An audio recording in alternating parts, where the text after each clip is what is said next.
Good morning, good afternoon, and good evening for wherever you're joining us from today. My name is Beth Sully, and I'm a principal research scientist at the Guttmacher Institute based in the United States. We're really excited to have you here today for the first of our two-part webinar series organized by the new IUSSP panel, Rethinking Family Planning Measurement with a Reproductive Rights and Justice Lens. We're a mix here today of IUSSP members as well as the larger family planning community. Many of you may be new to IUSSP. For those that are, IUSSP, the International Union for the Scientific Study of Population, has a mission to promote the scientific study of population, to encourage exchange between researchers around the globe, and to stimulate interest in population issues. The scientific program at the Union is carried out mainly by its scientific panels, which are each responsible for a program of work. These panels are established by the IUSSP Council to address an emerging or critical population issue, and they consist of a small group of international high-level experts led by a steering committee who undertake a program of activities to advance scientific development in a particular area of population research. I'm going to talk today about the IUSSP panel that's organized the webinar so everyone knows sort of who's organized the event today, but also that this is the start of an ongoing conversation over the next few years that we invite you to be a part of. So this past year, IUSSP established a new scientific panel on rethinking family planning measurement with a reproductive rights and justice lens. The steering committee for the panel is co-chaired by myself and Eileen Spicer, and the fantastic team of experts that are helping to lead the scientific activities that will take place throughout the panel's work include Georgina Binstock, Fredrick Makumbi, Abdul Mamouni Nuhu, Naranjan Sagruti, and Madeline Short-Fabik. And our IUSSP Council liaison is Irene Cacique Rodriguez. I just want to talk briefly about the objectives of the panel and how that relates to this webinar. So this new IUSSP panel is aiming to engage a broad set of stakeholders to examine the strengths and limitations of our current family planning indicators and to identify and assess this with a reproductive, and to assess these indicators with a reproductive rights and justice lens. We're then going to identify and assess new and modified indicators that are being developed, as well as opportunities for further testing and validation to improve new measures. The panel will then collaboratively develop a set of recommendations for new measures, for modifications of existing measures, and opportunities to pilot and test new measures to strengthen our family planning measurement framework. The panel will then present and communicate recommendations and measures to inform diverse global family planning stakeholders.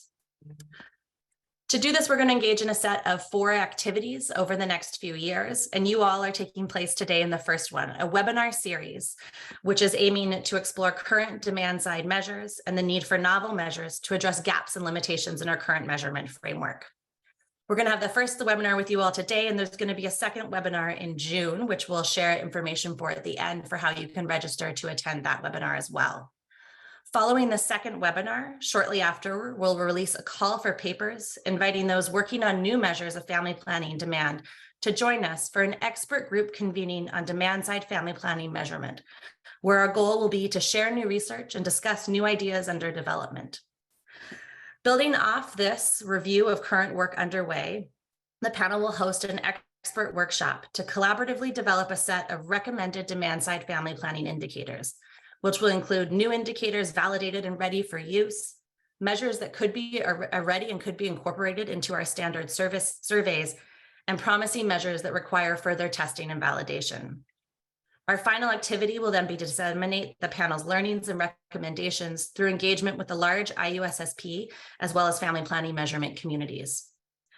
So I wanted to start today to just set this context to help you understand that this webinar is taking place in a larger set of activities, and there's going to be lots of opportunities for you to remain engaged in this work going forward, whether it's through attending future public webinars and conversations, or engaging in some of the in-depth conversations that we're hoping to have through some of these expert group convenings and workshops over the next few years.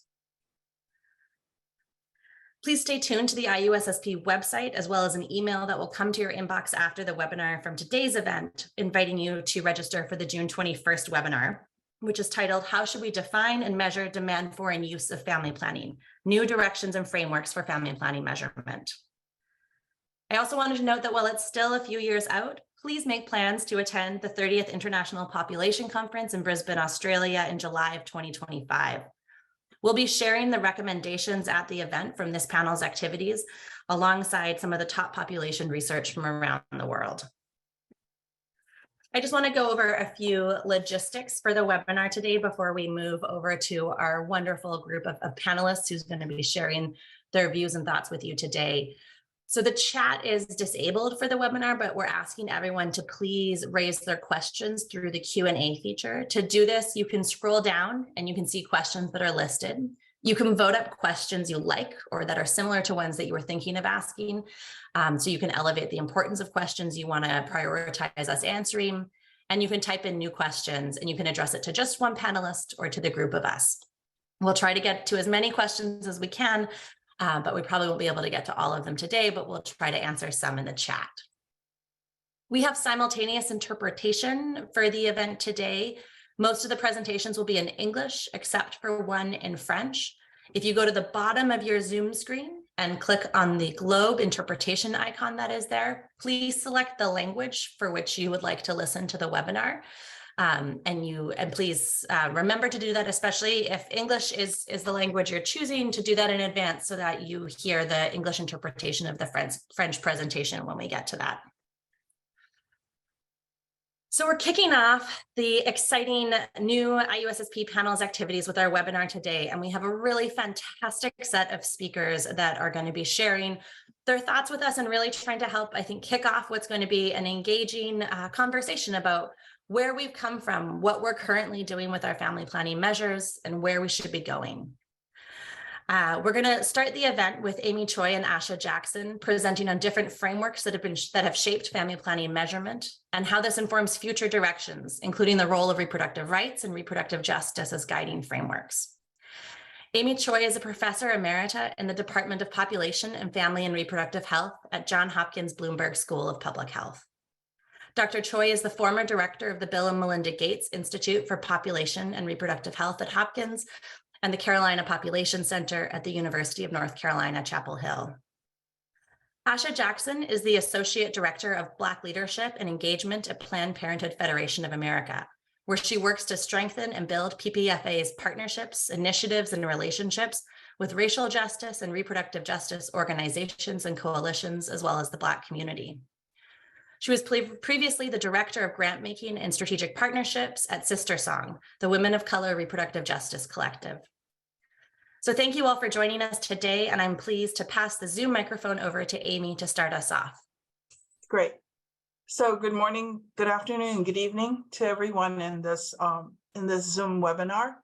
And thank you for the invitation to share reflections on demand-side measures of family planning. My points are going to be 5. First, that we've had more than half a century of strong measurement of family planning demand. Secondly, that measurement has been driven largely by interest in fertility outcomes. Third, that the frameworks that have driven that measurement have changed in their focus over time. And fourth, that the sources of family planning data, however, have been largely unchanged. And last, that a new framework, say one for reproductive justice, will require broad consensus, buy-in, and better data. So what's unique about the history of family planning measurement, largely in low middle income countries? First, it's been predominantly based, as I mentioned, on household surveys. These involve face-to-face interviews with samples of women of reproductive age. Secondly, it measures family planning as contraceptive use, with abortion less reliably measured. And third, it's been largely population-based as opposed to, say, local community-based. And the larger national perspective supports international donor monitoring. There are 3 main sources of family planning data: client and facility records, which are usually in a management information system; commodities, which include purchases and distribution of contraceptive products; and third, sample surveys, as I mentioned, primarily female, but sometimes male samples. One of the strongest studies of family planning actually took place in its earliest years in 1963 in Taichung, which is a southern city in Taiwan. And as this graphic shows, you can see that they conducted path analyses, and they also tabulated a fair amount of data on about 3,000 women who were in about 78 experimental areas. I've expanded that table to use it as an illustration of the measures that the researchers chose to share. And this is in this graphic, the intention to accept among married women 20 to 39 not using satisfactory contraception. And as you can tell from the title, the measure in this particular table is intention to accept amongst married women of a certain age. And they classified intention to accept as to accept soon, to accept eventually, no intention to accept because of ambivalence, and no intention to accept for other reasons. And they cross-classified by, adjusted by whether the woman was a past contraceptive user and with or without abortion experience. So already back 50, 60 years ago, the researchers in our field were thinking about what were the motivations to enable, that enabled women to decide to use. As an example of client record keeping systems in the US, we have our Title X program, and the types of indicators that are monitored are family planning users, family planning encounters or the visits, family planning service providers, family planning service sites, and client records. Fairly short set of indicators, but also ones that are relatively different from those we see on the international scene. As an example of commodities-based indicator, we have the couple-year protection, which is essentially taking the volume of all contraceptives sold or distributed free of charge to clients in a given period and dividing it by conversion factors to get their equivalents in a couple of years of protection. So for example, a sterilization generates 10 CYPs per procedure, and this is based on the average age of sterilization. A 5-year implant, 3.8. And so programs will total these CYPs up to get an idea of the coverage that is being offered through the distribution. One of the largest users of the CYP measure is the social marketing program implemented by DKT International. And if you go to their website, you'll be able to access all their data, but they also track it by country, by method, obviously, and then also calculate the cost per CYP, which in this lower graphic is now down to $1.50. So in this half century of strong measurement of family planning demand, we have had a series of survey programs, many of these familiar to you, starting with KAP, Knowledge, Attitude, Practice surveys in the 70s, and that were followed by the World Fertility Survey Program, contraceptive prevalence surveys that ran concurrently with the WFS for part of the years, which then was succeeded by the DHS, Demographic and Health Survey Program. But the US Centers for Disease Control also implemented reproductive health surveys and young adult reproductive health surveys. And then there are other regional survey programs or topic-specific ones such as MIX and PAPCHAL, as well as periodic ones. And the accumulation of all of this information is rather impressive, because you can see from this graph that the top graph shows 1,404 data points from these surveys across the different programs and over time. And from the bottom, they yield for the current time a profile of the method mix, the types, composition of contraceptive methods that are used in the different regions, starting with the red on the left side are the more permanent, on the right side are the more temporary. And what's striking about this is, if you think about contraception, it's a fairly private behavior, but we have probably more information about contraceptive use than almost any other public health measure. So as contraceptive prevalence has increased, so has the focus of measurement shifted. And in this graph, I've sort of roughly indicated where KAP measurement began and where supply and demand focus on access quality also took place, succeeded by a focus on unmet need, satisfied demand, and now sort of a new period of looking at reproductive justice, reproductive agency, and empowerment. I'd like to underscore the importance of conceptual frameworks that have guided the field for many years because they enable a visualization of causal pathways, which help identify determinants and the outcomes, and they enable measurement and operationalization of the measures. And they support hypothesis testing as well as program evaluation and monitoring. So one of the earliest frameworks is shown here. It's a 1987, from a 1987 publication by the National Academy of Sciences called Organizing for Family Planning Effectiveness. And the top red box captures the demand side components, and the bottom blue box captures the supply side or the access ones. And so the role of family planning programs is captured in the blue box, whereas those of decision-making and towards using contraception in the top box. And they lead towards the proximate determinants of which contraceptive use is the main one of interest, and then subsequent fertility. On the demand side, as we've all come to rely on unmet need measure, and this algorithm shows how unmet need is constructed from survey, particularly DHS data. So the gray boxes represent the proportions of women, in this case, all women, but it often is expressed as married women, the proportion of those women who are decided to have an unmet need. So the filters that go on include whether or not women are using contraception, whether or not they have been recently pregnant, whether or not they are currently pregnant, whether they are married, whether they are sexually active, whether they report themselves as being fecund, and whether they want another child in 2 or more years or right away. And so those are the variables that are used for unmet need. And there is no explicit measure of whether the woman herself expressed a desire to use contraception. And this concept originated with the CAP gap, that is the gap between knowledge, attitude, and practice.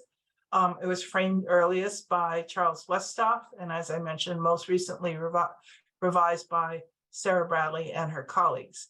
But it's also a key measure within the demand satisfied indicator, which is used to monitor the sustainable development goals, because demand satisfied is seen as demand satisfied by modern contraception and is denominated over the sum of the contraceptive prevalence rate and unmet need. So when we tinker with indicators, we have to keep in mind that we will also affect other indicators.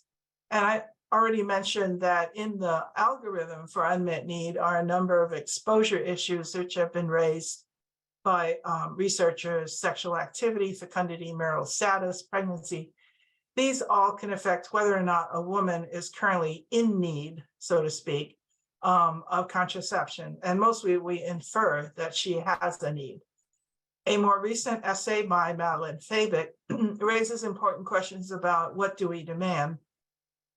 Are we demanding, are we interested in demand for contraceptive methods, for contraception in general, for limiting or delaying pregnancy, or for reproductive agency or autonomy? So I would like to just underscore that as this panel moves forward, that it keep in mind that demand for family planning needs to be distinguished between demand for fertility versus demand for contraception, and they are not the same. They can be thought of as having similar dimensions, but the focus of those dimensions are quite different. For example, demand for contraception there would be implications in terms of method features or satisfaction around the method and the duration of use, whereas demand for fertility has different content to the same dimensions. And finally, we are now in an era where we really need to think about longitudinal data, because if we want to have valid indicators that are predictive of, say, reproductive justice, empowerment, or agency, we need to know that those indicators actually do predict change in the outcomes. And so there are now PMA has panel data that are available, and this graphic illustrates how much flux there is from one year to the next in the contraceptive method used by individual women. So these are women in a cohort. This is Burkina Faso, and the top panel represents women who are not using, but then you can see that in year one, the leftmost vertical line, though some women will move to becoming users, some women will stop, some women will change methods.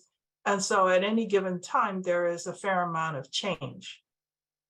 So thinking forward, again, underscoring the importance of a conceptual framework, I think this panel's task will be to address cost of fertility regulation. And this framework, which was published in 1983, pulled together by Al Hermelin, talks about three main costs of regulation, one being health costs, economic costs, and subjective costs. And he inventories subjective costs here as being threats to cultural norms, to social adjustment, to personal adjustment, psychic threats to physical and mental health, and last, psychologistics. So I'm not going to go over these, but I think a lot of these threats or these costs that are articulated here do relate to the issue of reproductive justice, particularly social adjustment and cultural norms. So in sum, as I mentioned, we've had a very strong history of family planning measurement, and going forward, there's a continuing importance to use old and build new frameworks to guide measurement and a validation, and to perhaps think about how to engage psychosocial perspectives in trying to complete the picture around what demand for family planning or how it should be measured. And validation through qualitative, different kinds of data beyond the cross-sectional data that we're used to, longitudinal data, dynamic data, and I put a plug in for financial data because we do not really ever measure through surveys how much individuals spend on family planning, and that is a very good measure of demand. And last, that hopefully the consensus building that goes on will be evidence-based, as I think it will be from Beth's presentation. So thank you very much. And I turn it over to Aasha Jackson now. Good morning, everyone. My name is Aasha Jackson. I use she, her pronouns, and I am the Associate Director of Black Leadership and Engagement at Planned Parenthood Federation of America, but I'm speaking in regards to the various roles that I've held over the years and my background generally. So today I'm going to be unpacking the reproductive justice framework and movement, which I think my presentation will be a little bit different than obviously Amy's, but also the focus of the panel conversation later in this webinar. I just want to pick up on one point that Amy mentioned throughout her presentation, which is really understanding how, as contraceptive prevalence has increased, measurement has shifted, and also considering how various frameworks can and should be used to guide measurement and validation.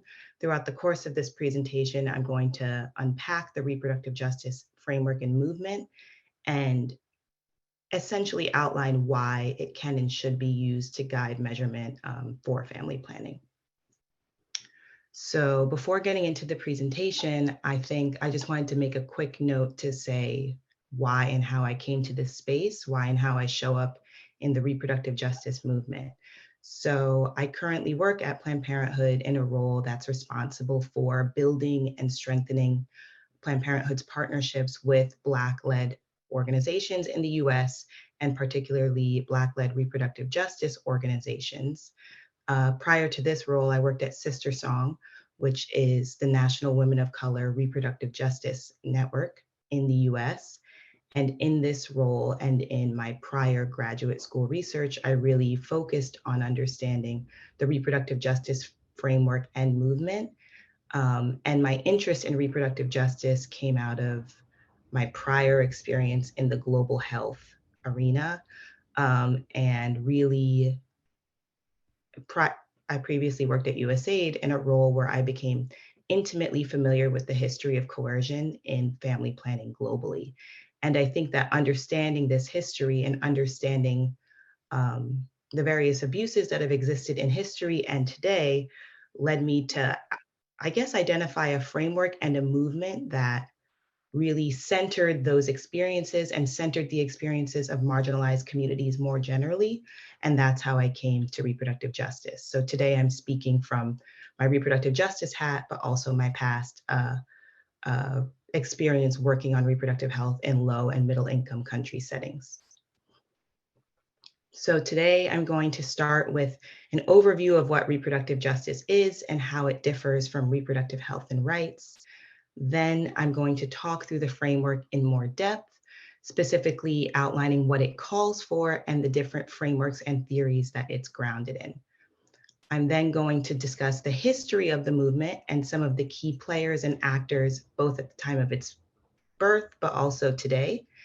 And finally, I'm going to discuss how the reproductive justice framework and movement is applicable in global contexts, in low and middle income country settings, but also why it as a framework is relevant and I think really critical for use in measuring family planning. So this is the outline, and I want to also note that a lot of this presentation will focus on the US context, just because this was where the reproductive justice framework that I'm discussing today was created. But at the end, towards the end, I'll speak more to the movement and framework as globally applicable and applicable to the work of this panel. So first, some definitions. I imagine this is an IUSSP webinar. Everybody here, I would say, probably is familiar with these two definitions, or at least reproductive health, but I think it's important to name them here in order to distinguish how they differ from reproductive justice. There are many different definitions of reproductive health, but for the purposes of today's presentation, I'm going to use the one outlined on this slide. So reproductive health as referring to the direct servicing of an individual's reproductive needs. So really considering service delivery and the interventions necessary to meet one's reproductive needs, their fertility intentions.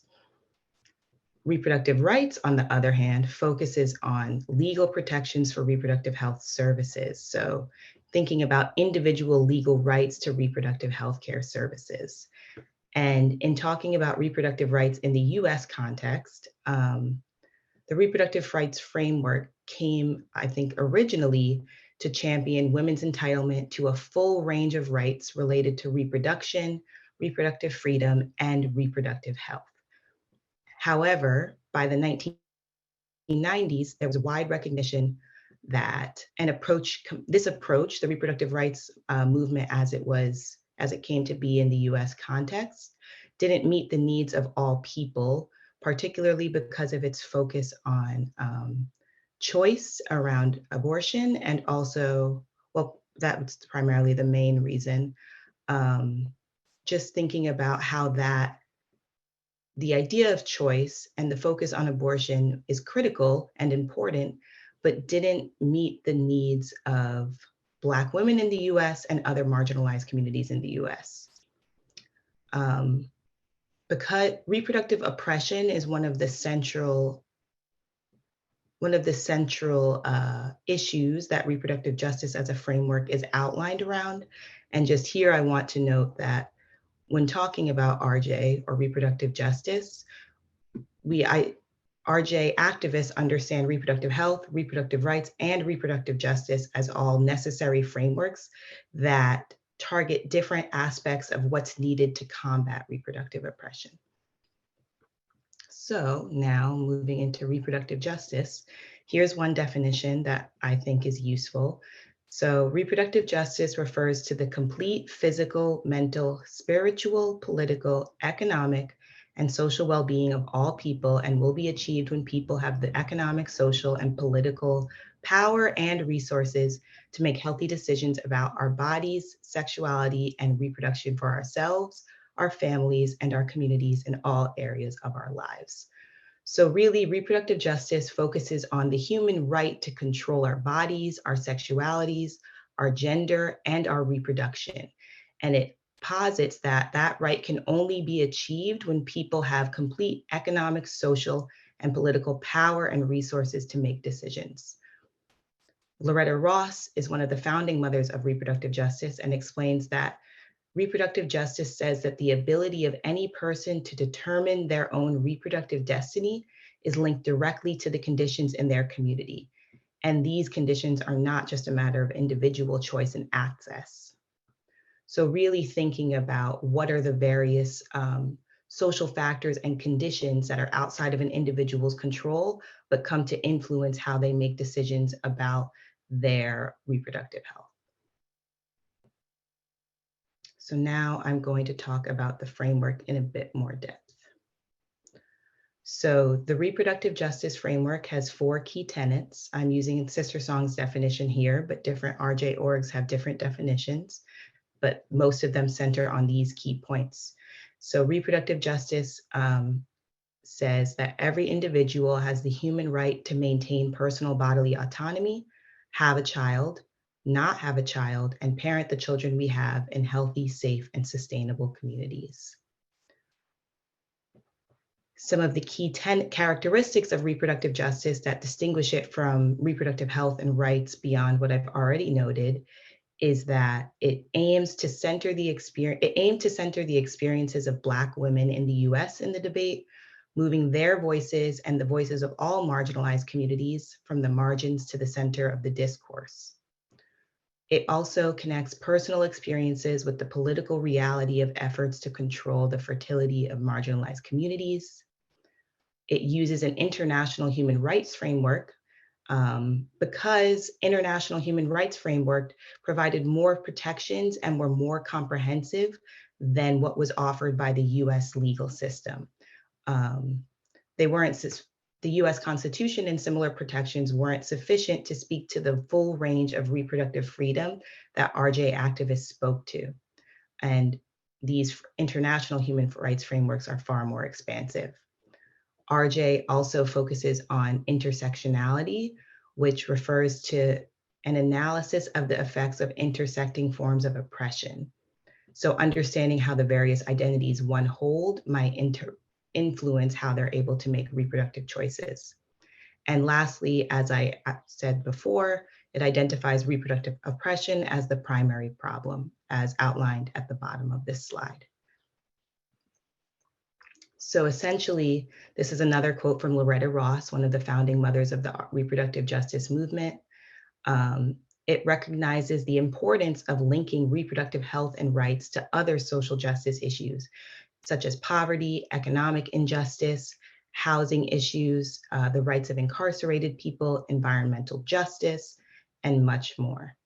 And it does this because it understands that individuals' abilities to make decisions about their reproductive lives are controlled by many structural factors outside of their control. To be able to have reproductive justice, one must be able to live free from reproductive oppression. I'm going to quickly speak to the history. So the reproductive justice movement was born in 1994, when a group of 12 Black women gathered in Chicago, and they gathered to discuss and then go on to criticize the Clinton administration's healthcare proposal in that year, in 1994, specifically the fact that it didn't address reproductive health. And in the course of this meeting, they centered the sexual and reproductive health needs, desires, and experiences of Black women and women of color. These women named themselves Women of African Descent for Reproductive Justice, and Reproductive Justice was born. And it was launched with this letter on this slide, which is a full-page statement that was signed by 800+ people and was published in the Washington Post and Roll Call in the US. So while this specific meeting centered around the Clinton healthcare proposal, the reproductive justice framework and movement as a whole was born out of frustration with the broader reproductive rights movement in the US and its focus on choice, because it recognized that when even speaking about abortion, issues around abortion, questions around abortion focused more on access for many marginalized communities. It wasn't a matter of choice if you're not able to get to the place, if you're not able to afford these services. And this is one of the other ways that reproductive justice goes beyond and considers things differently than reproductive rights. These are some selected RJ organizations in the US. I encourage you to look them up after my presentation if you're interested. And I'm lastly just going to quickly consider some questions for applicability and measurement. So these questions are things that I considered in preparing this presentation, and also some of the questions that I anticipate this panel will examine over the entirety of the next few years. So when talking about reproductive justice, I outlined how it came to be, and it came to be in the United States, and was created by Black American women, but it's applicable in global context because it offers a framework to center and focus on marginalized communities, no matter what country or area. It also accounts for different cultural values and considerations of family, which I think is particularly important when considering low and middle income country settings. And this is emphasized in the right to have a child, not just the right to not have a child, which is, I think, what we're often speaking about in these conversations. And it links our reproductive lives and selves with the rest of our lives, in thinking about what happens after one chooses to give birth or not give birth. What happens to that child? What are the factors that led one to make those decisions? Or was that decision forced upon you by structural factors outside of your control? And in thinking about why reproductive justice frameworks should inform measurement and why it's particularly important in this current moment, I think it's always a framework that could be used to inform family planning measurement. But right now, I think it's particularly important with the rise of authoritarian governments around the world that advance reproductive oppression and serve to oppress and marginalize people of different sexualities of genders, and is also important as we consider aging populations and falling birth rates in countries like South Korea. It offers an intersectional analysis of the reasons why one might make the decision or not be inclined to have a child. So with that, I will stop. And I will turn it back over to the moderators. Thank you, Amy and Aasha, for those fantastic presentations. And I'm excited to dive in the Q&A to discussing with the audience more of what you've shared today. I'm going to pass it over now to Dr. Georgina Binstock, a principal researcher at Argentina's National Scientific and Technical Council of Research and the Population Studies Center in Buenos Aires. Georgina is going to be moderating the second panel portion of our webinar today. Over to you, Georgina. Thank you, Beth. Good morning and good afternoon and good evening to everybody. I also asked the rest of the panelists if you could have your cameras on for a second. So I'm going to introduce the second part and this discussion with these four other panelists. So I will present them with a very short video. If not, we will stay for a very long time because they have a long... Can they give me rights? And so we will have first Dr. Fredrick Makumbi. He's Associate Professor at McCarran University School of Public Health, Department of Epidemiology and Base Statistics. He's the team leader for the Performance Monitoring for Action project in Uganda. He's also a member of the Ministry of Health, the Self-Care Expert Team for Uganda, and the Self-Care Tribalizer Group, Evidence and Learning Working Group. Then we will move to Dr. Fatou Kiné Wathie. She's a Senior Technical and Operations Lead in Ouagadougou Partnership. She coordinates at the central level in collaboration with the various country liaisons officers efforts to achieve the technical and operational results of the partnership through the implementation of innovative tools and processes, adequate funding and solutions. Then Dr. Kalpana Apte, she's the CEO of the Family Planning Associations of India. She's a medical doctor with an MPH in human sexuality from the Institute of Advanced Study of Human Sexuality in San Francisco in the US. She's also the CEO of the Family Planning Association of India. And last but not least, Karen Hardee. She's a PhD president of Hardee Associations. She's an expert in reproductive health and rights-based programming, gender, population and development, and climate change. She has been principal investigator on policy and programmatic studies and evidence synthesis, and is a member of many advisory committees. She was previously director of the Evidence Project at the Population Council. So thank you very much, all of you. We will have very expert panel from different perspectives. And I remind you, if you have any questions, to put them on the Q and answer box. So I pass to Fredrick now. Thank you. Yes, so thank you very much for the kind introduction and greetings to all the participants. And thank you very much, Amy and Aasha, for the laying the ground. As indicated, my name is Fredrick Makumbi. So my presentation today is going to be focused on what has part of already been explained, and it is focusing on measuring demand side of family planning. The case for Uganda, the cases I'm bringing or the examples are coming from Uganda, some surveys that have been conducted in here. So I know Amy has shared extensively about the various indicators, including unmet need, women whom we classify as having a need for family planning. But also this pie chart is nice because it also gives us a sense of who are the users of traditional methods, contraceptive prevalence, right? But also the users of the modern method. This is based on the recent survey among all women in national survey in Uganda by Performance Monitoring for Action for women aged 15 to 49.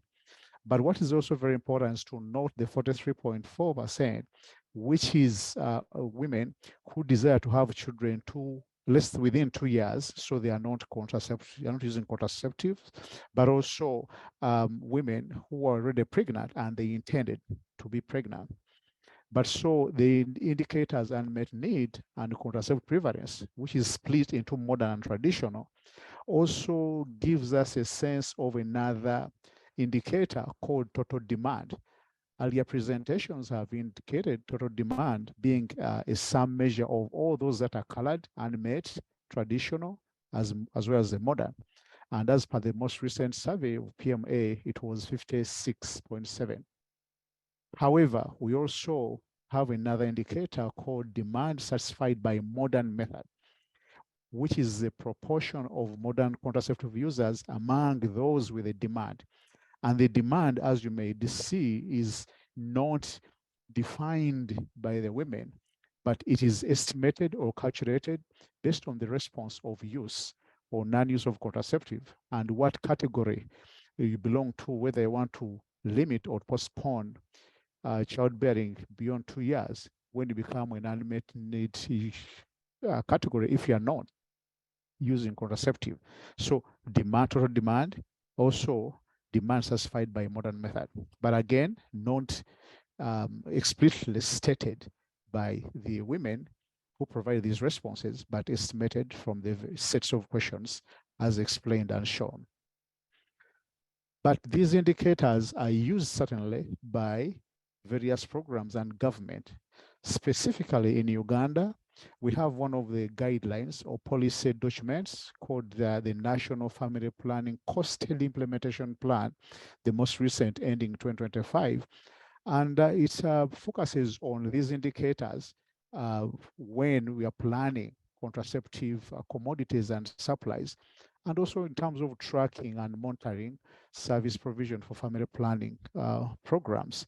And so we have targets which are set as indicated here, looking at the modern contraceptive. As of 2020, it was 30.4, and the target by 2025 was estimated to be at 39.6. So these indicators are being used by governments and implementing partners and other providers in monitoring progress of family planning programs. But also, we have also another set of guidance, Uganda government FP 2030 commitments. Also, these are similar to the course implementation plan. The point is these indicators, as explained, being used by government and programs for monitoring service provision, but also identify how much need as estimated from these calculations for family planning. Of course, again, they come with some limitations, and I will only focus on one, which is implied in the second one. Unmet need, as clearly explained, is not stated. The need is not stated directly by the participants, women who were interviewed and men, but women in this case are not the one who state that they have a need. But again, from various sets of questions, they are we're able to estimate what that need is, and we have classified this as an unmet need. But so that remains kind of an issue. What does need exactly mean? But it's being used for planning purposes as indicated in the government documents. But certainly, if since 2012, again, pregnant women were included in the unmet need for as long as they had unintended pregnancies, as explained in the framework shared earlier. Certainly, total demand being a lump sum of unmet need and contraceptive use, of course, it comes with the limitations that are seen in the unmet need. They also directly impact on the total demand. But the question that we need to kind of discuss and think about, what does changing demand or changing demand satisfied mean? If it was 60 and now it's 54%, what does it mean in terms of the indicators of unmet need, in terms of those who desire to have children? Are they moving to unmet need? Are they moving into contraceptive use? So what does this indicator mean? Although we continue to use it, but it will be very important to get a sense of what it actually means. How could we possibly make this adjustment of these indicators again, to be able to more closely get a sense of the need, which we talk about in unmet need? Could we be, at the end of the day, focusing on only those who are sexually active when you are estimating the unmet need? Because as shown earlier, we estimate it for all women, for the married women, whether they are sexually active or not. So who is at risk of having unintended pregnancy, or who should be in need? Is the sexual active? Are they the ones who, or everybody is at risk? But recently, and even previously, more work has been done around another important indicator where women are directly asked to give their thoughts about the intention for future use of contraceptives. This, I would call it kind of individual person-centered, because they're the ones who give us responses about what their thoughts of future use is. So it's kind of a more direct measure of a potential need. But also importantly, we know it includes those who are pregnant as well as those who are not pregnant. So it's more inclusive on whom we ask for, as long as they are not using any contraceptive method. And because we are looking at the issue of need, demand, we know knowledge is a very important way to understand who is a potential user, or a person, or people who may potentially possibly need, but you can't need and ask for certain things unless you have a reasonable knowledge. A lot of time we measure awareness, whether women have heard about these methods, but we think there's need to adequately have a comprehensive knowledge indicator or a more adequate FP knowledge indicator, so that it can help us understand how well we have been able to do in terms of providing FP services, which does not based on only commodities and supplies, but also service which includes knowledge about contraceptives and family planning. Then women and men and couples can then make a decision with a focus on what they actually need. So thank you very much. And that's what I had to share. I'll go ahead and request my colleague, Kate Fatou to please make your presentation. Thank you so much for listening. Merci beaucoup. Bonjour à tout le monde. Je suis Dr Fatou Kiné et je pense que je vais parler en français. Donc, je vous invite à allumer l'interprétariat, le temps de partager mon écran. Merci à tout le monde. Comme on l'a annoncé tantôt, je vais être vraiment un cas pratique pour tout ce qui a été dit depuis. Et comme nous l'avons dit tantôt, hein, le partenariat de Ouagadougou est un mouvement qui regroupe 9 pays de l'Afrique francophone, à savoir le Bénin, la Guinée, le Burkina Faso, le Togo, le Niger, la Mauritanie, le Mali, le Sénégal et la Côte d'Ivoire. Vous constaterez avec moi qu'il s'agit de 9 pays, au-delà de partager la langue française, qui sont des pays en voie de développement, avec beaucoup de défis liés à l'accès aux services de santé de qualité, beaucoup de défis liés à l'éducation, beaucoup de défis liés aux normes socioculturelles, surtout à l'acceptation et à l'accès aux droits sexuels et reproductifs pour les jeunes, mais aussi pour les femmes, mais aussi des défis sécuritaires. Ce qui nous a poussé à la mise en place du partenariat de Ouagadougou en octobre 2011 pour le repositionnement de la planification familiale. Le partenariat de Ouagadougou repose sur 2 principes. La première, c'est une meilleure coordination des bailleurs de fonds pour maximiser le soutien au pays. Le deuxième principe, c'est une collaboration et une coopération nationale et régionale pour répondre aux besoins non satisfaits en matière de planification familiale.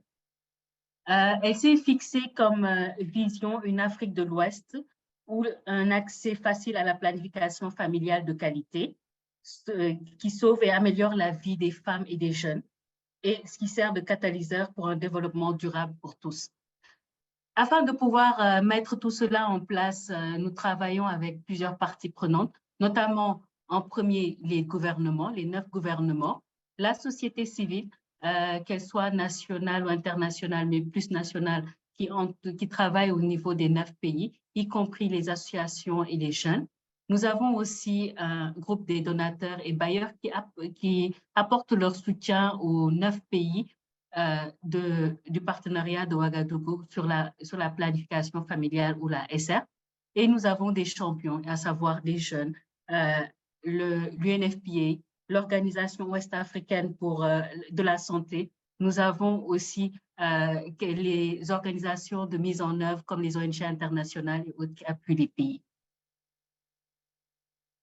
Il faut savoir que, je disais tantôt que nous sommes un cas pratique. Hein. Depuis que le partenariat de Ouagadougou a été mis en place, si nous prenons la progression que nous avons eu à observer dans la mesure de la prévalence contraceptive moderne, il faut savoir que nous avons eu une forte ascension durant les 5 premières années, voire les 10 premières années, avec des bons qui ont avoisiné pour certains pays jusqu'à 11 points de prévalence contraceptive additionnelle entre 2011, 2012 à 2021, et pour certains pays, moins, avec des bons de 5 points.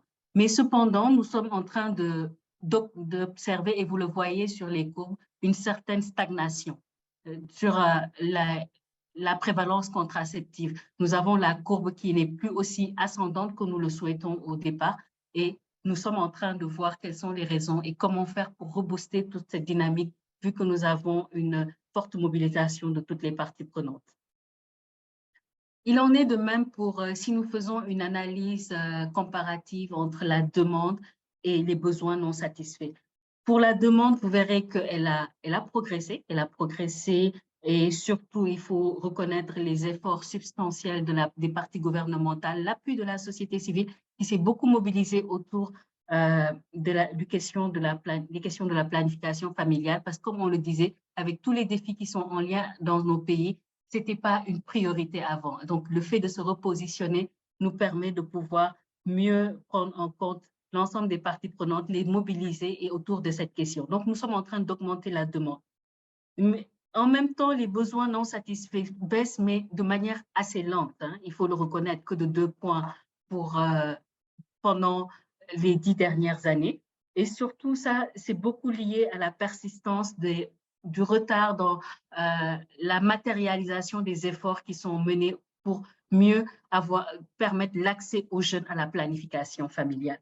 En même temps, le respect des droits sexuels et reproductifs des femmes, qui est toujours une problématique dans nos pays. Il y a aussi toutes les barrières liées à l'accès à l'information adéquate, l'accès à des services de qualité. Acceso de las paredes, acceso a los servicios de calidad. Dans tout cela, la recherche est une opportunité pour nous, hein, que nous sommes en train de saisir. Esto, la investigación es una oportunidad para nosotros. Et ya qui peut nous hemos permettre de mieux trabajado comprendre con et Ouagadougou, ainsi con mitiger ese partenariado ce de plateau qui Ouagadougou, a tendance à se dessiner, parce que pour le moment, nous avons un objectif en termes de nouvelles utilisatrices, d'atteindre 13 millions de nouvelles utilisatrices additionnelles dans nos pays. Et là, présentement, nous sommes à 7,2. Il est vrai que nous avons doublé ce chiffre-là en 10 ans, mais des efforts persistent et la recherche devra beaucoup nous aider dans ce sens. On m'a demandé dans l'analyse de pouvoir revenir sur quelques limites, mais aussi les succès que nous avons eus. Il est vrai qu'en discutant avec l'ensemble des parties prenantes, l'indicateur qui nous permet le plus de pouvoir mesurer nos actions reste la prévalence contraceptive. Vous êtes d'accord avec moi? Mais nous avons aussi tout ce qui est indicateur en lien avec les nouvelles utilisatrices, les besoins non satisfaits, le pourcentage de femmes qui sont en continuation ou en discontinuation selon. Et tous ces indicateurs-là sont de très bons baromètres pour nous pour mesurer les actions et les impacts en lien avec le système de santé. C'est des outils de plaidoyer qui contribuent beaucoup à la coordination, la motivation des acteurs, quelle qu'elle soit, mais aussi de faciliter la mobilisation de toutes les parties prenantes autour et de maintenir cet élan-là autour de la planification familiale. Ces succès peuvent impacter, et nous commençons à le voir hein, sur les droits humains, surtout pour les jeunes et les femmes, malgré qu'il y a beaucoup d'efforts qui restent. La mortalité maternelle et infantile, elle a régressé dans nos pays depuis, et on est en train de pouvoir le matérialiser. Quelques morbidités aussi qui sont très préoccupantes dans notre région, notamment tout ce qui est fistule obstétricale, tout ce qui est malnutrition, qui peuvent être des conséquences sous-jacentes à toutes ces barrières liées à la non-disponibilité des contraceptions, mais aussi au non-respect des droits humains des jeunes et des femmes. Cependant, il faut noter qu'il persiste toujours des défis, comme on l'a dit, hein, parce que c'est très difficile pour nous quand nous parlons de prévalence contraceptive, nous parlons de besoins non satisfaits, nous parlons de discontinuation, d'avoir les données. Et pour avoir des données de qualité, parce que là, nous sommes confrontés à beaucoup de problèmes liés à la complétude de nos données dans nos pays, en lien avec les méthodes de collecte qui sont des fois utilisées, qui se basent beaucoup sur les données de routine qui sont souvent difficiles à pouvoir compléter, collecter avec la promptitude qu'il faut. Il est vrai que nous utilisons beaucoup de modélisation avec l'appui des partenaires, mais les défis persistent. Et je peux dire que, je vais donner un exemple, hein, c'est ce que j'ai dit ici. Vous voyez qu'au Mali, l'année dernière, nous n'avons pu collecter que 52% des données dans la collecte de routine, ce qui pose un problème et c'est récurrent dans la majeure partie de nos pays. Quelques limites aussi ont été relevées, hein, notamment en lien avec la prévalence contraceptive, mais aussi, comme je l'expliquais tantôt, avec d'autres indicateurs aussi, liés au système de collecte des données qui est mis en place. Il faut aussi noter les défis liés à la promptitude, mais aussi à la traçabilité des données qui peuvent poser problème des fois dans l'acceptation même et dans le discours de plaidoyer qui est mis en place au niveau national, mais aussi au niveau des partenaires. Plus d'harmonisation et de coordination des données renforcerait davantage la reconnaissance des efforts. Ça, c'est quelque chose que tous les parties prenantes sont en train de pouvoir appeler de leur vœu. Et les efforts sont aussi menés dans ce sens-là pour pouvoir nous permettre de mieux mettre en exergue les résultats qui sont obtenus sur la base des efforts qui sont maintenant en cours d'élaboration. Toujours dans ce qui m'avait été demandé et après échange avec plusieurs parties prenantes, on se rend compte qu'il y a certains indicateurs ou informations qui pourraient être plus utiles dans notre région. Notamment, on parle beaucoup de prévalence contraceptive, mais il y a aussi des indicateurs en lien avec les besoins de la fécondité.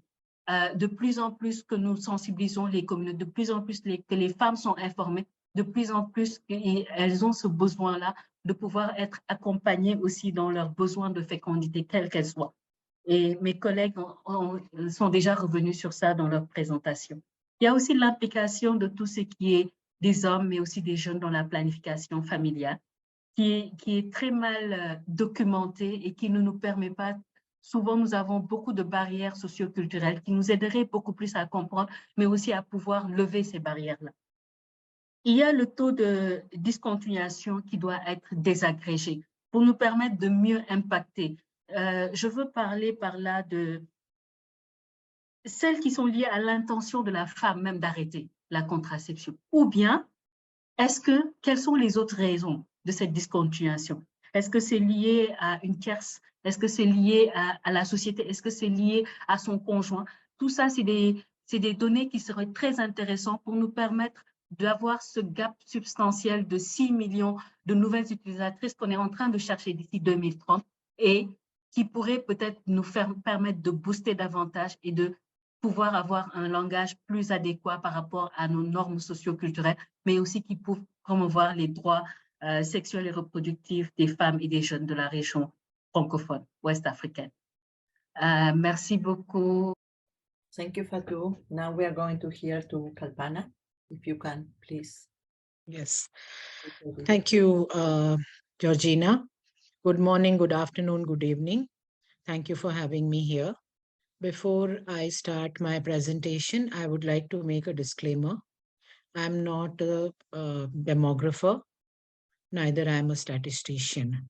I'm a medical provider. I used to provide family planning services, and now I have some understanding of programs. So with that, I would like to speak a little bit about how do we look at family planning measurements from a reproductive rights and social justice lens. As we realize, this is a very vast topic, and so I will limit today's discussions to just 2 points, and that's family planning measurement. Because talking about reproductive rights and social justice will require a longer engagement and I think a different kind of meeting. So let's first think, how do we measure fulfilled rights? How do we measure rights? As we advance in understanding the entitlements of individuals and communities, there are hardly any measures which can absolutely at a scale measure whether or not people's rights are being fulfilled and they are able to uphold their own rights. Let's look at what are the family planning measures, and there has been a lot of discussion earlier in this webinar. So I will not get into the details of the definitions, but the current family planning measures at the aggregate level, national level, are quantitative in nature mostly. There are qualitative measures, but then they come after a long time and it's always in the past. These do measure performance, but I don't know whether they really measure success or efficiency. These measures have been around for more than 70, 80 years or even longer.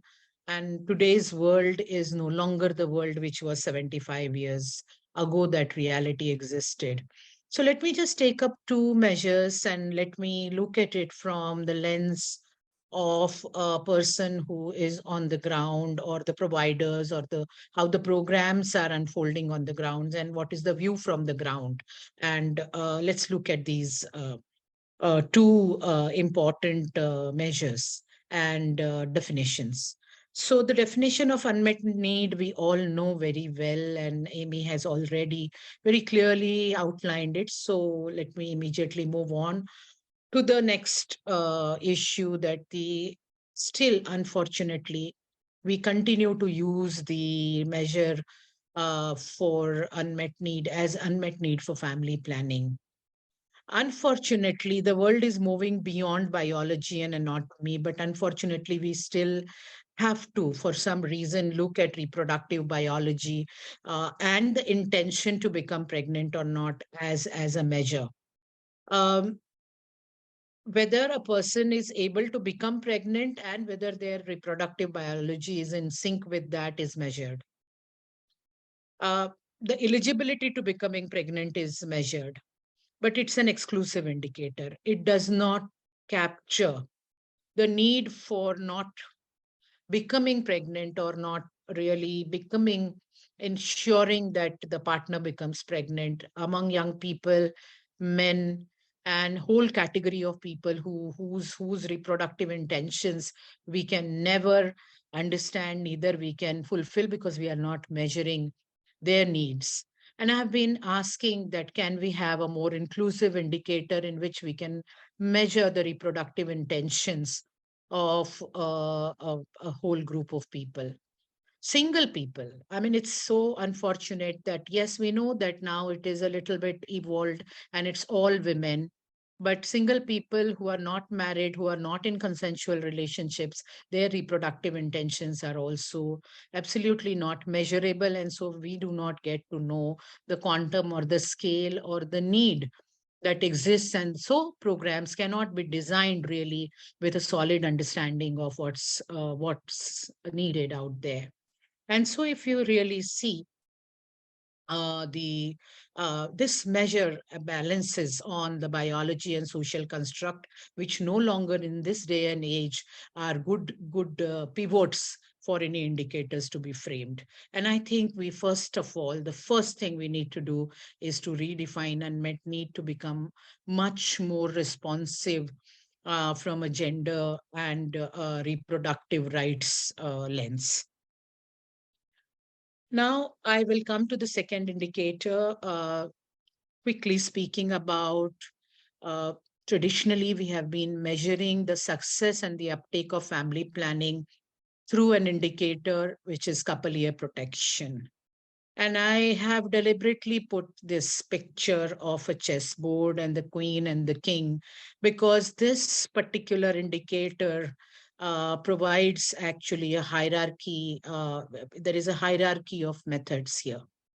Whereas the sterilization for men and women are the kings and queens of this particular indicator.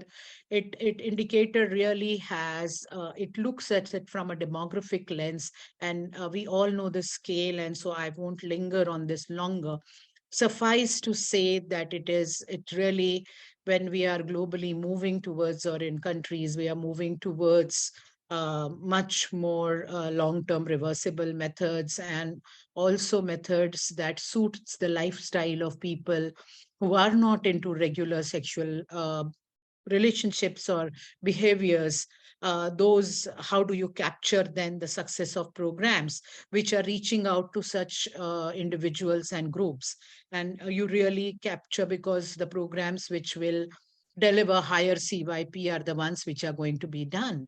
And we have also seen that sometimes CYP is also used to measure the cost effectiveness. So looking at the couple year protection, really speaking, it is a demographic indicator. It speaks about the population trajectory maybe, and it does not really measure family planning program access very effectively, that who needs contraception, who is able to use it, and how then the resources can be laid out on the ground.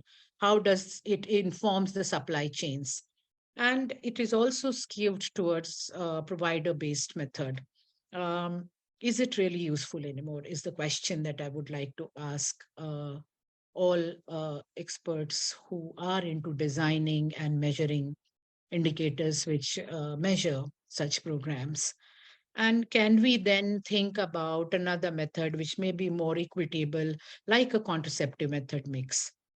So moving forward, finally, last two slides, what we really need to measure is a lot, but immediately, urgently, yesterday, we needed to measure on a regular basis, on a scale, quality of family planning services. We need to measure the efficiency and effectiveness of the program. We need to know about the granular details of reasons for dropout from both supply side as well as demand side. We need to ensure that the whole contraceptive family planning program, the measures that exist, keep certain people and individuals and the groups into an invisibility clock. We don't see them. We don't measure them. We don't know what we can provide them and how best the programs are reaching them. So we need to see that this invisibility clock needs to be taken off, and we need to measure their needs as well. So my last slide is about what Galileo Galilei said centuries ago, and he did say that measure what can be measured and make measurable what cannot be measured. So I think reproductive rights can be measured using a standard scale, and we need to find those measures. So I will stop here and request Karen Hardee to speak next. Thank you so much. Good morning, good afternoon, good evening. I'm also really delighted to be participating in this webinar and in this really interesting discussion. I've enjoyed all of the presentations so far. So I was asked to talk about measuring rights-based family planning. So I really think that 2012 was really an inflection point for us in measuring rights-based family planning. But because of course we all remember the ambitious goal, some people called it a malicious target of reaching 120 million additional women with family planning by 2020. But it really sort of put a spotlight on the fact that we needed to make sure that our programming was rights-based. But then we'd had the term SRHR for a long time, but what did right-based family planning really mean? And then how do we measure it? And we have had quality of care, and was that going to be enough? So in between 2012 and 2015, and this is work that I've been sort of engaged in a decade, and I'm so really happy to be talking about it. There was a lot of work to articulate the rights and empowerment principles that were related to family planning by WHO, by FP 2020. And these principles can be grouped under sort of three buckets of rights from human rights conventions going back decades. Happy to talk about that in more detail. And really got enshrined in the ICPD Program of Action, which reminded us that the goal of rights-based family planning is to empower all couples and individuals to decide freely and responsibly the number, spacing, and timing of their children, and to have the information and means to do so free from discrimination and coercion. So you can see with this sort of rights temple, we call it, that all of the 10 rights and empowerment principles can really be grouped under these sort of three aspects of rights-based family planning. And you'll see this thread of all of these principles just flow through what I'm talking about. Because in 2012, again, the FP 2020 was saying, okay, what do we measure? What measures do we already have that are good, and what needs to be, what are the gaps? We've been talking about voluntarism in family planning for many decades, measuring that, quality of care, as I said, informed choice. So there were a lot of good measures to sort of build on. And the FP 2020 measurement agenda included core indicators, and FP 2030 still includes core indicators. that really include aspects of rights-based family planning, equity with, looking at data for different groups, disaggregated by different groups, looking at full, free, and informed choice, method mix, as somebody just mentioned, free choice, who decides, who's included in the decision, and then informed choice, what information is available. But also realizing that these were the core indicators had to be measured at the national level, and there were a lot of gaps. And so another instrument, the National Composite Index of Family Planning, was developed, and with really an emphasis on looking at equity, quality, and accountability. And I just draw your attention to the graphic in the middle. If you look at the 2016-2017 progress report from FP 2020, there's just a really nice schematic, again, that takes all of the indicators that have been measured and continue to be measured, and how they map again to those rights and empowerment principles. I know you can't read it here, but I just wanted to show you so you can go back and look at that really nice graphic in that report. But I think what we've learned is that human rights, and I think you can see this again, there's 10 very different, all related rights and empowerment principles, are complex. So there really is no sort of simplistic one indicator, one index to measure rights-based family planning. But with that said, the focus on rights-based family planning has really sharpened our measures. I think we've, as we're hearing, the quality of care framework has been revised to take in more concepts of human rights, treating clients with dignity and respect, which is really at the core of human rights. Information exchange back and forth rather than just information giving, one-way information, privacy and confidentiality, and also following up on side effects and on switching. And we've heard in previous presentations how important that is. And this is just an illustrative list of measures that I think we'll be hearing more about in the next webinar and throughout the work of this panel, looking at, for example, quality counseling. What is quality counseling? What are measures of person-centered care, reproductive autonomy, reproductive empowerment, reproductive coercion? And also, I think in the last presentation, we heard the importance of the sort of psychosocial and sociological influences on contraceptive use and measures for that. And I just shout out for the recent Studies in Family Planning special issue on indicators, where there's a lot more information. I'm not going to go into detail on this, but I just wanted to draw everybody's attention to this conceptual framework for holistic human rights-based voluntary family planning programming. And this really brings together its work that was collaborative work with UNFPA, the FP 2030, and the What Works Association to sort of gather together all we've learned over the past decade. Again, and you'll see the flow of these rights and empowerment principles to say what needs to be in place at the different levels of programming, starting with the individual, but going to the community and to services and to the enabling environment. And you can, if you look at, there's sort of extra pages for each of these levels and the what needs to be in place for the principles. And this, I think, can really help us also figure out what we need to be measuring. So I've left the URL to find these on FP 2030's website and What Works Association website. So just very quickly, I know we're just about out of time. There are so many considerations. I think you can sort of hear that from all of our presentations.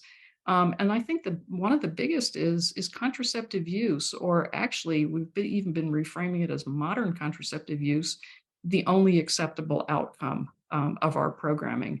And it's not, of course, that contraceptive use is not a good outcome, but is that the only metric that we want to be measuring?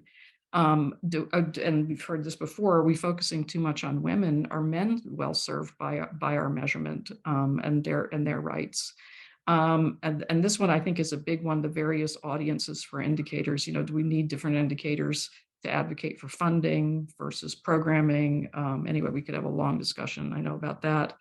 How much of rights, which is really complex, can be measured really with sort of national level indicators versus special studies, community-based studies particularly, and facility-based. And also human rights are indivisible. So how do we measure the sort of totality of human rights?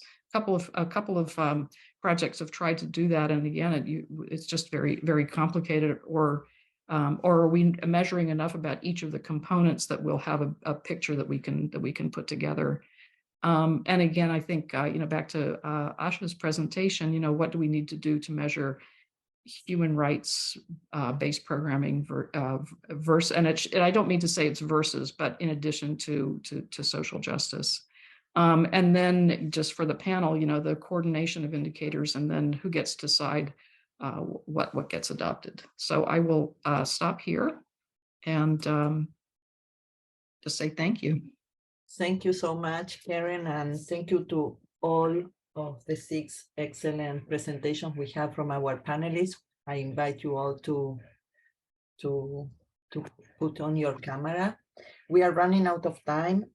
We have many questions. Some were answered in the chats, and we have in advance. So we have a very few, 1 minute. So I'm going to pass the microphone to Aasha to answer a question about language and being more inclusive in existing frameworks. I know she already knows the question, so Aasha, thank you. Thank you, Georgina. I won't be able to answer this question in 1 minute. So just a note that if this person would like to email me to talk about it, I can. But quickly, what I will say is that reproductive justice, like many frameworks, has evolved over time. And I think initially had a very specific focus on Black women and women of color in general. And over time, our definitions and the way we consider it has expanded to focus on people, not just women. And when I say women, I'm referring to cisgender women.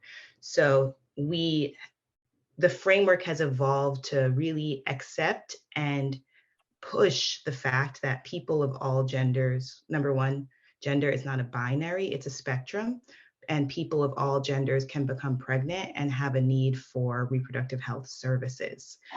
So I think somebody answered Anna's point, Rachel Gold, thank you for that. I agree with you. I think we need to consider how we expand our frameworks. And also, I think we need to be very explicit about what it is that we're measuring, to Amy's point in the initial presentation. Because if we're only speaking to married women, married cisgender women, then we're missing many people. But also, it's not enough to just go beyond married women and talk to single cisgendered women, but also we need to consider and make sure that we're inclusive of transgender people, non-binary people, gender non-conforming people generally. And I think that one critical way to do that is by, when we're measuring things, making sure that the gender, when we ask about gender, we're including all of these various identities in order to understand who is using services, what their needs are, and develop programs that are inclusive of transgender people generally. And then quickly to Isatu's point, just want to acknowledge that gender justice and reproductive justice are absolutely linked, and reproductive justice goes far beyond access to safe legal abortion. I don't think you were saying it was just that, but just want to make sure that the folks on the call know that I was saying that. Thank you so much. I pass the video and the microphone to Beth, so she can close this panel. And thank you again for all your excellent presentations. I just want to close by really thanking our panelists. I think, collectively, you've really laid out where we've come from as a field of family planning measurement, the frameworks and measures and surveys that have shaped it, but also where we are now and what's missing from what we've done historically. That, Karen, you nicely laid out the progress we've made on rights, but we're also missing from that a lot of who's still being excluded from these measures, and ways of really centering equity and power and addressing marginalization across different contexts, and what we can learn from the reproductive justice movement that's been born in the US, and think about how we can apply that globally. And I think that's a rich conversation that this panel is going to be engaging with going forward. and the challenges and some of our current measures and the need maybe for new measures to be alongside our current set of measures to really capture things and not ascribe intention, but to really understand person-centered measurement and how we reflect that in family planning going forward. And to do that, we are having a second webinar on June 21st. I'm going to put up a slide in just a second to let you know who the panelists will be for that and with the information, and you'll all get a link. And we're just so grateful to the panelists today who really reflected on where we're at as a field to really help us kick into the conversation of where do we go from here and what should be informing that conversation. So just a lot of gratitude to everyone today, and we hope that all the participants will be able to join us for the second webinar. Thank you very much.